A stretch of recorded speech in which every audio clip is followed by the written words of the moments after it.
ഞങ്ങളുടെ കുഞ്ഞിപ്പാറുവിനെ ഡ്രസ്സ് എടുക്കാനായി പോയതാണ്. കുഞ്ഞിപ്പാറു എന്ന് പറഞ്ഞാൽ എൻ്റെ അനുജത്തിയുടെ മകളാണ് കേട്ടോ.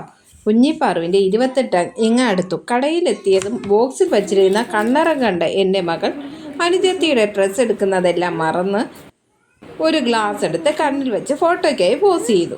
ഡ്രസ്സ് വാങ്ങിയിറങ്ങുമ്പോൾ ഒരു വാട്ടർ കളറും വാങ്ങിയിരുന്നു. വീട്ടിലെത്തിയതും ഒരു പഴയ ബുക്കെടുത്ത് കളറടിയും തുടങ്ങി. പുതിയൊരു സാധനം കിട്ടിയാൽ പൊട്ടിച്ചു നോക്കുക എന്നത് എൻ്റെയും അവൻ്റെയും ശീലമാണ്. അതിനുശേഷം അവിടെ നിന്ന് കണ്ട ഒരു ടോയിയും അനിയന് വേണ്ടി വാങ്ങിച്ചിരുന്നു. കുറച്ച് കഴിഞ്ഞ് അനിയനും ചേട്ടനും ചേർന്ന് ആ ടോയ് പൊട്ടിച്ചു. എന്നിട്ട് ആരാദ്യം പുറത്തെടുക്കും എന്നുള്ള അടിയിലാണ് രണ്ടുപേരും.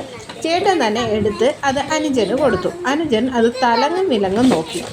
ഇഷ്ടപ്പെട്ട മട്ടുണ്ട്. എന്നിട്ട് അതൊന്ന് തറയിൽ മുട്ടിയും നോക്കി പൊട്ടുന്ന സാധനമാണോ എന്ന്. പൊട്ടില്ല എന്ന് ഉറപ്പ് വരുത്തിയ അനുജൻ അത് ചേട്ടന് കുറച്ചു നേരം ഓട്ടിക്കാൻ കൊടുത്തു. അതിനുശേഷം അനുജൻ അത് കൈവശപ്പെടുത്തി. എന്നിട്ട് അനുജൻ അത് ഓട്ടിക്കാൻ തുടങ്ങി. അതിനെ പല രീതിയിൽ ഓട്ടിക്കാൻ ശ്രമിച്ചു. തല തിരിച്ചും തല മറിച്ചും അടിച്ചും ഇടിച്ചും ഒക്കെ ഓട്ടിക്കാൻ തുടങ്ങി. ഇപ്പോൾ കാണുന്നത് എൻ്റെ മോൻ ഒച്ചിനെ തല തിരിച്ച് കൊണ്ട് നടക്കുന്നതാണ്. തല തിരിച്ച് കുറേ സമയം കൊണ്ട് നടന്നു. എന്നിട്ട് കുറച്ച് സമയം അതിനടിച്ചു. അങ്ങനെ ടോയ് കിട്ടി. രണ്ടുപേരും ഹാപ്പി.